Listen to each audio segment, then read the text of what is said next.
dia para vocês. Bom dia. Eu tentei chegar aqui na hora, mas eu moro em Alphaville e com essa dificuldade agora de locomoção, eu ainda não acertei os meus horários, sabe? Então, assim, tudo que eu levava 15 minutos para fazer, hoje eu levo 45, então acabou. Eu queria ter visto a apresentação de vocês, porque a apresentação de vocês é a base para o que a gente vai falar aqui sobre comunicação. Né? Porque todo mundo fala de comunicação e diz assim, comunicação é um negócio super legal e todo mundo precisa e essa coisa toda, né? Só que tem um problema. Quantos de vocês, principalmente sobre esse grupo aqui, que é o grupo de informação, é legal para mim por conta de que é a primeira vez que eu estou de frente para uma plateia que é um grupo em formação.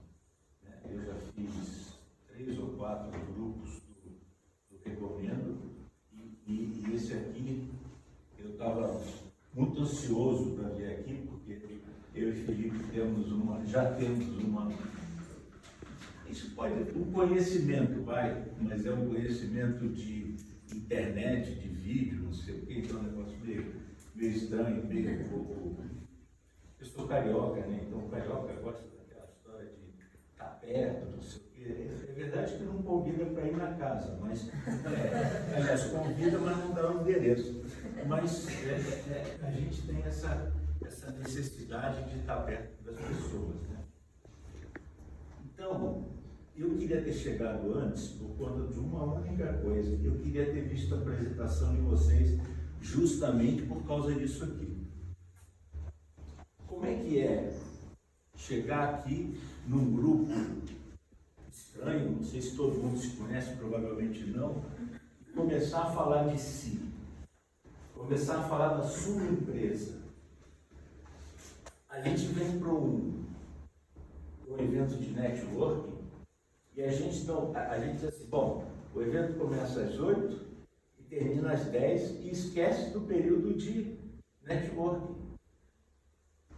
Quando a gente tem a oportunidade de se comunicar com um grupo que não te conhece, que é exatamente um grupo que pode te ajudar a se desenvolver enquanto empresário, a gente fica assim, ai meu Deus, o que eu vou dizer agora?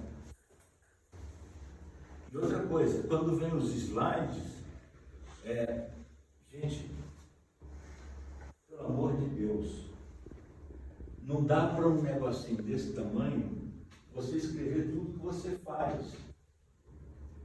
A tua empresa, quando vai ser apresentada, não é para você mostrar o currículo, nem o seu currículo. Você precisa trazer uma mensagem concisa, e aqui nós temos 2 empresas voltadas para exatamente esse tipo de coisa, de comunicação. Você precisa ter aquele momento, assim, que você consiga realmente passar um conceito, um diferencial, uma única coisa. Porque, assim, quem passa tudo, não passa nada. Pergunta aos advogados aqui como é que são como é que chama aquela parte final do julgamento? Sentença? Não. A parte do advogado, teve promotor e o advogado. Alegações finais. Obrigado. Já viram um advogado fazer alegações finais? Cara, é assim, straight to the point. Porque é a última oportunidade que ele tem de condenar ou absolver o seu cliente. Então, gente, cada vez que a gente vai se comunicar, porque tem uma coisa importante, né? Falar em público é o maior medo que existe para qualquer pessoa. E não sou eu que estou dizendo, isso é pesquisa, está comprovado isso. As pessoas têm um medo enorme de falar em público. E não é para menos. Eu tenho uma boa e uma má notícia para vocês. A boa é que todo mundo é assim mesmo.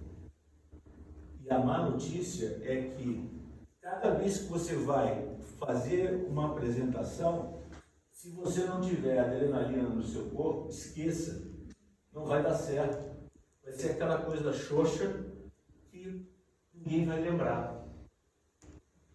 Então, tenham isso na cabeça. No próximo evento, eu recomendo que a apresentação eu vou fazer para que eu possa deixar uma mensagem, um único ponto que as pessoas consigam lembrar da minha empresa. E é disso que nós vamos falar aqui. Se a introdução for depois esse tempo todo, a gente vai acabar aqui amanhã de manhã. Mas tudo bem. E eu quero começar assim. Eu acho que falar de comunicação, quando a gente não fala da sua história, fica difícil, né? Eu quero que primeiro vocês me conheçam, para depois eu mostrar o método que eu desenvolvi. Então, alguém tinha um sonho, que não era o meu, o sonho era do meu pai. Meu pai era uma pessoa assim, que se trabalhou 45 anos no único lugar, né, no banco, e ele tinha o sonho de ter um filho engenheiro. No caso esse que eu vos falo, não tem absolutamente nada a ver com engenharia, vocês vão ver por quê. Eu não sei como eu passei no vestibular no Rio de Janeiro. Eu digo não sei como por causa de um único ponto.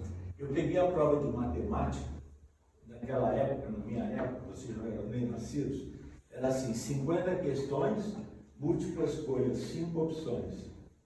Eu li a prova de matemática, não sabia resolver nenhuma questão. Aí como é que um cara vai fazer engenharia se ele não sabe nada de matemática? O primeiro zero que eu fiz uma coleção depois, que eu tirei, foi em matemática. E aí meu pai, engenheiro, tá bom, eu passei para essa faculdade aqui. Aí meu pai me deu esse carro. Ele não tinha condições de ter 2 carros, mas o sonho dele era tão grande que ele me deu esse carro para eu ir para a faculdade, porque a faculdade era longe, né? Bom, um dia eu saí de casa e vou dizer para vocês que esse dia foi exatamente 30 dias depois que eu entrei na faculdade. Eu saí de casa e disse assim, vou pensar na minha vida, porque não sei se isso vai dar certo. E como carioca adora praia, mar, né? E as minhas grandes decisões na minha vida foram feitas olhando para o mar. E eu sentei, era um dia meio escuro, mais ou menos 5h30, 6 horas da tarde, eu sentei e fiquei pensando, Luiz, o que você vai fazer? Aí eu fiz, tranquei a matrícula, 1 mês. Cheguei em casa, bom, tudo bem. Eu tinha botado a chave do carro aqui nesse bolso, só que eu errei de bolso, botei no bolso do paletó. Mas enfim, uma cena que eu ia mostrar aqui para vocês. Eu peguei a chave do carro, cheguei em casa e olhei para o meu pai.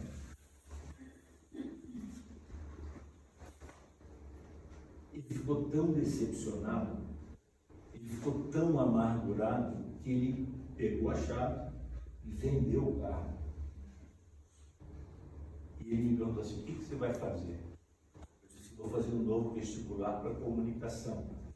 Vocês terem uma ideia, eu peguei a 2ª turma de comunicação da universidade que eu estudei. E era um curso muito recente, né? E os meus amigos também, eu estudava num colégio que você chegava num determinado momento, ou era ciências exatas, engenharia ou medicina. Não tinha profissão. Eu medicina não ia fazer mesmo, mas lá fui eu para engenharia. E eu fiz essa decisão de sair da faculdade e buscar um outro horizonte. E aí o que aconteceu, gente? Aí eu comecei a ver os meus sonhos. Assim, o que eu sonho? Aí eu tinha 3 sonhos. Um, fazer parte de um grande evento esportivo. O outro é ter um palco para que eu pudesse me apresentar. E o outro que eu tinha ensaiado, mas não foi muito assim, era a questão de escrever. Então vamos lá. Vou mostrar o que aconteceu com os meus 3 sonhos, tá? Bom, primeiro eu fui jogar na seleção brasileira, né? Infelizmente eu tive uma contusão séria na parte abdominal, e aí ela cresceu um pouco, e aí eu fui cortado na seleção. Coisa da vida. Depois, a coisa de ser ator, ser apresentador, lá fui eu fazer as minhas apresentações da forma que eu achei que era interessante. Vocês escaparam de eu vir aqui hoje com uma dessas fantasias. E depois, como eu gostava de escrever, eu comecei a desenvolver esse troço. Inclusive, um desses livros, que é esse aqui, depois a gente vai ver quem é que fica com ele. Eu trouxe de presente para esse grupo aqui. Eu hoje sou escritor, já tenho 3 livros escritos, estou escrevendo profissionalmente mais 2, e vamos ver como é que essa coisa rola. O que eu fiz? Dedo para frente. Não, é isso mesmo. Então, gente, lá fui eu em busca dos meus sonhos.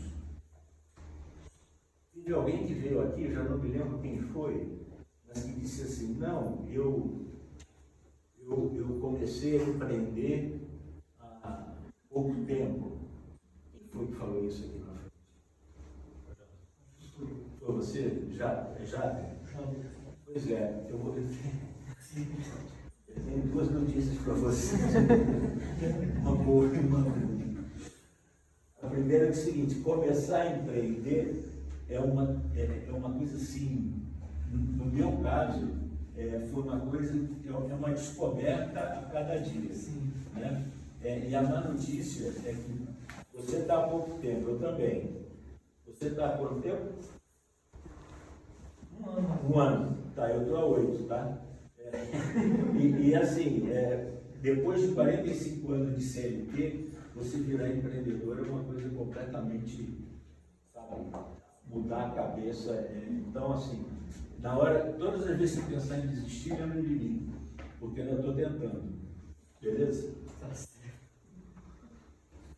Então, diante desse quadro, eu comecei agora, nesse período de empreender, a desenvolver algumas palestras, e essa é a palestra de comunicação que eu tenho para compartilhar com vocês. E eu estou falando de comunicação num momento em que, quer dizer, não é num momento, né? Porque esse álbum é de 1900 e Guaraná-Curroia, né? Não sei se vocês eram nascidos quando essa música surgiu, mas a música chama-se The Sounds of Silence. E o interessante são esses 2 versos, né?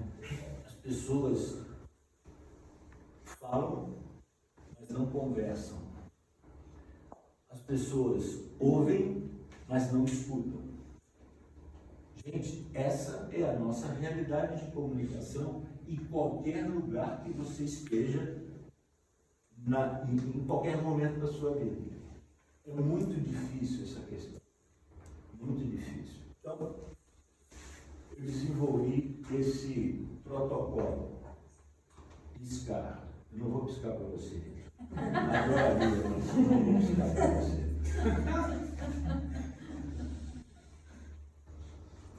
Essa palestra ela pode durar 3 horas, meia hora, como vai durar aqui, ou quanto tempo for, na medida em que a gente entra em detalhes em cada um dos pontos. Eu vou entrar em detalhes em 2 ou 3 só, porque senão o tempo ia ficar muito complicado, tá? Mas prestar atenção é a primeira história. Quer dizer, se você vem para um grupo de networking, que você não conhece ninguém, você tem que prestar, a primeira coisa, gente, é prestar atenção, assim, como eu vou fazer esse negócio. Porque eu estou aqui, legal, eu quero conhecer Raí, Mayra, quero conhecer um monte de gente. Mas como é que eu vou fazer? Eu vou chegar e vou ficar assim, sem falar nada? Você precisa ter a disposição de fazer isso, né? Então, esse que eu chamo de prestar atenção. A segunda ponto, esse daqui é um negócio que, cara, nem o otorrino dá jeito. Né? Porque, assim, ouvir é uma coisa que a gente não faz. A gente não ouve. Eu não ouço. Eu sou péssimo nesse assunto, mas, enfim. Mas, profissionalmente, eu acabei tendo que ouvir. E o que aconteceu? Num determinado momento da minha vida profissional, alguém chegou para mim, provavelmente o meu vice-presidente, e disse assim: eu quero que a nossa empresa seja um patrocinador olímpico dos Jogos Rio 2016. Gente, eu não sabia nada, absolutamente nada de Olimpíadas. Então, o que eu fui fazer? Eu fui ouvir. Então, eu trouxe essas 4 pessoas, pelo menos, 3, 4 vezes ao Brasil, para que a gente pudesse fazer workshops, passar um dia com os caras e eles mostrando para a gente o que eles fizeram ou estavam fazendo. O do Canadá fez os Jogos de Vancouver, o da Austrália, a Ellen, fez os Jogos de Sydney 2000, e a Sally era o patrocinador que ia fazer a próxima Olimpíada, que era em Londres. E aí a gente começou a aprender um pouco desse negócio. Já volto para a história já. Depois é uma coisa, claro, a gente sempre quer ser simples. Quando as pessoas chegam e dizem assim, puxa, eu sou simples, as minhas coisas são fáceis, diretas, enfim. A gente vai ver, não é? Como a gente complica o nosso dia a dia. Como a gente faz coisas para justamente não conseguir fazer aquilo que você planejou. Então, gente, simplificar é fundamental. Se vocês lembrarem assim, rapidamente, de quem mais vocês lembraram aqui que fez a apresentação?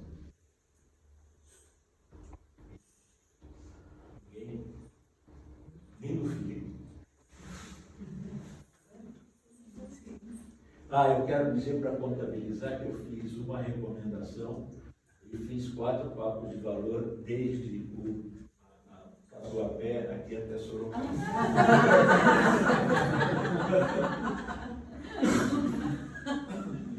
E o que eu aprendi? Eu aprendi isso aqui. Alguns pontos, né? Tente, isso aqui em relação aos Jogos Olímpicos, porque a história é essa. Tente fazer com que as coisas sejam simples. Depois, cara, faz o seu trabalho primeiro. Né? Muitas vezes em empresas a gente vai em reunião com o chefe, aí o cara mostra lá um cenário e a primeira coisa que você faz quando sai da reunião é falar mal daquilo que foi apresentado lá e dizer que não vai dar para fazer. Então, cara, primeiro faz o teu trabalho. Depois tenha foco nas coisas que você está fazendo, e aqui é uma brincadeira das Olimpíadas que a gente precisava ter um monte de PIN no bolso, porque era a história de você trocar de PIN, né? Eu quero o seu, você dá o... Enfim, é um hábito que existe. E aí o que aconteceu, gente? O pessoal do Banco de Londres, que era patrocinador, me convidou para conduzir a tocha nas Olimpíadas de Londres. Gente, foi uma sensação absolutamente incrível e o momento mais especial que eu lembro é assim, minutos antes de eu receber a chama, a pessoa que estava me acompanhando me abraçou, me deu um beijo e disse assim, nos próximos 60 segundos você será a única pessoa na face da terra que terá a chama olímpica da sua mão. Eu quase virei para a pessoa e disse assim, não estava para você dizer assim, só boa sorte? Eu já estava, né, assim, né? E aí o cara disse, ó, tudo bem. O bom é que eu continuo lembrando dessa história. Depois, gente, é celebrar. Qual foi a última vez que você celebrou alguma coisa? Não é fazer evento, não é isso. É só dar um retorno para o seu. Eu digo, quando você celebra, é o melhor feedback que você dá para uma equipe de trabalho. Né? E aí eu inventei isso aqui. Quando eu cheguei ao Brasil de volta, a primeira coisa que eu fiz foi pegar a tocha e levar para essa equipe aqui, que era a equipe do marketing, onde eu trabalhava. E aí todo mundo pôde trocar, pegar, tirar fotografia, botar enfim, fazer aquela coisa que a gente hoje faz. E aí vem uma ideia, né? Por que não isso rodar as dependências da empresa em São Paulo? Ou seja, mais ou menos 20 mil pessoas tiveram essa oportunidade. Qual empresa que você entrou? Bradesco. Eu estava reconhecendo. Eu fui Bradesco. Foi Bradesco também. Eu trabalhei 17 anos lá. Que legal. Entrei para ficar um mês e fiquei 17 anos. Meu pai foi. Ou seja, faça o que eu digo, não faça o que eu Bom, e depois, gente, se arriscar. Não tem jeito, não tem jeito. Se você precisa fazer alguma coisa, se você não se arrisca, não vai. Eu estou estourado no tempo? 6 minutos. 6 minutos, não estou estourado, porque senão eu ia contar uma historinha aqui, mas fica para uma próxima. Conta!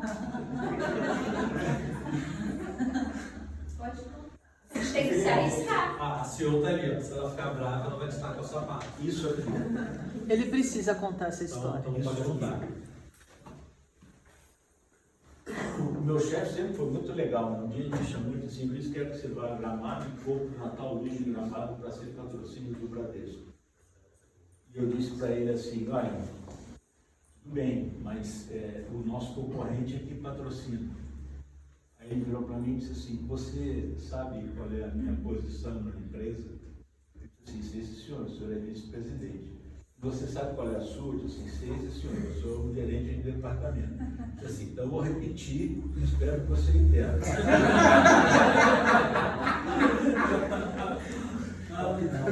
Eu quero o patrocínio do Natal Luz. Eu vou descer, fazer umas ligações, ver quem é a pessoa, e aí planejar a viagem, não sei o quê. E eu disse assim, eu acho que você hoje não está legal. Eu quero que você vá hoje. Hoje. Eu disse, hoje, o que eu vou fazer, né? E fui. Gente, e aí eu fiquei pensando o seguinte, o que é que eu vou fazer para desfazer o contrato do concorrente e que ele aceite o meu patrocínio? Eu entrei na sala do fulano, que era o presidente da área, e disse assim, bom dia, seu Luciano. Eu vim aqui comprar o Natal Luz para a minha empresa. Ele virou para mim e disse assim, não está vendo. Aí eu virei para ele e disse assim, acho que o senhor não entendeu. Acho que o senhor não entendeu. Eu vim aqui comprar. Aí ele virou para mim e disse assim, quem não entendeu foi o senhor, porque não está vendo. E aí, gente, eu fiquei assim, o que eu faço para esse cara desistir dessa história? Eu tirei eu já estava todo preparado, né? Eu usava eu era bonito pra caramba, gente. Usava gravata borboleta, nossa, o fino da bossa. Eu tinha preparado, vocês sabem o que é cheque? Bom, então eu tinha preparado o meu talão de cheque, estava aqui no bolso do paletó. Aí eu abri assim o paletó, peguei o talão de cheque, tirei um cheque, assinei em branco, e botei na mesa dele e disse assim: eu vou em Canela comprar o Natal de Canela, quando eu voltar eu passo aqui, o senhor pode preencher o cheque com o valor que o senhor quiser. E fui embora. Larguei o cheque lá.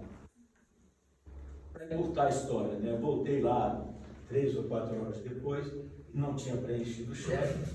E eu, graças a Deus, né? Porque não ia ter a grana que custou, né? E assim, eu peguei ele no sentido seguinte: bom, vou lhe fazer uma última pergunta antes de ir embora. Se esse seu evento, olha só que ousadia, se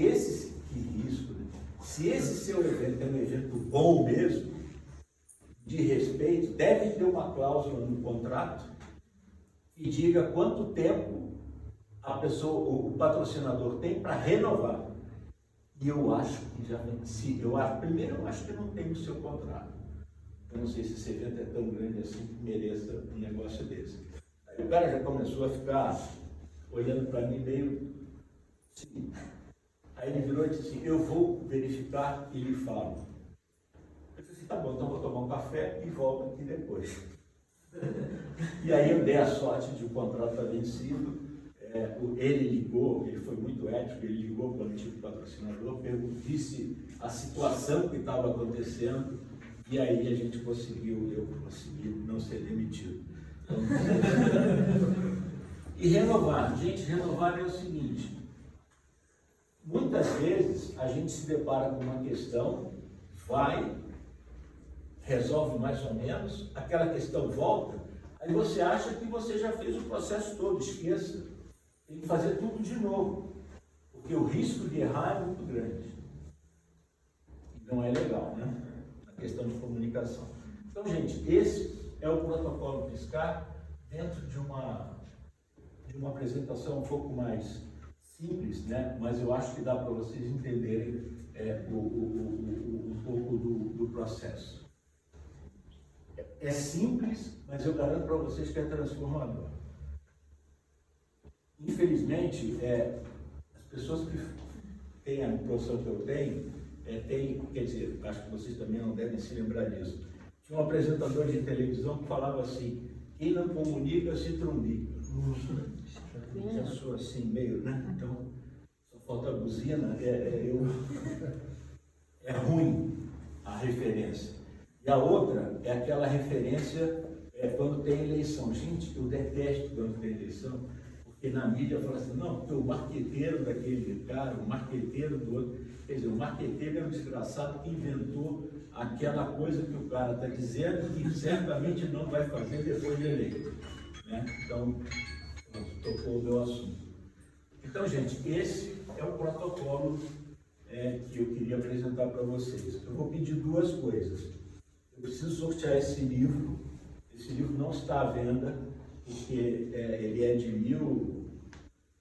1900 qualquer coisa, então não tem mais para vender. E depois, eu queria que vocês gentilmente respondessem a um questionário para avaliar essa palestra. Bom, não sei, tem que vir aqui? Sim. Bom, a palestra acabou. Muito obrigado, foi ótimo, seu Felipe. Agora diz que tem um pitch, né? Porque todo mundo fez pitch, eu não pode fazer. Então posso fazer? Beleza.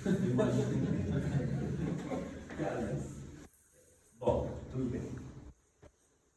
Como a Carol disse, eu sou completamente fanático pelos Beatles. Na minha garagem tem um pôster que eu trouxe de um stand que eu fiz. Ele tem 5 metros por 3,5 metros de altura. Está numa parede. E quando eu coloquei, eu quase me separei da minha mulher, porque a minha mulher não queria que botasse, eu insisti, colocamos, e o pior, a gente saía para trabalhar, tocava a campainha e dizia assim: dá para você tirar o carro, ou tirar uma fotografia? E ainda deu trabalho, né? Bom, então por isso ela é eletiva. E o que é isso? Isso é uma mentoria de 3 sessões que eu estou oferecendo para vocês. Precisa ser uma por semana. Teve uma pessoa que me ligou e disse: eu quero, mas eu quero assim, eu quero que a gente marque um horário e a gente faça às as 3 de uma vez. Eu disse, meu amigo, uma vez por semana. Porque você precisa maturar na sua cabeça as coisas que você está trabalhando, senão não tem graça, né? Não tem jeito, não vai resolver nada.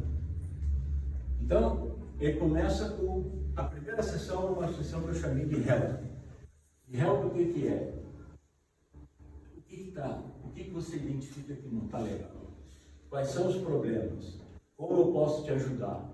Então, essa é a questão, no sentido de oferecer uma ajuda, um caminho, para que você tenha uma performance melhor do que você vem tendo. Depois, a segunda chama-se Revolver. É um disco maravilhoso dos Beatles. E aí, qual é o foco dessa sessão? É que você tome consciência daquilo que é possível fazer e daquilo que você está disposto a desenvolver. E por final tem a Hard Day's Night, que é aí que começa o seu trabalho. Na medida em que, se você tomou consciência do que qual é o problema, está a fim de fazer, então vamos fazer. E aí é o seu trabalho que vai fazer com essa coisa se desenvolver. Então, gente, Let It Be custa R$ 208, as 3 sessões, individual. E esses são os meus contatos no LinkedIn, no Instagram e no YouTube. Beleza? Marco!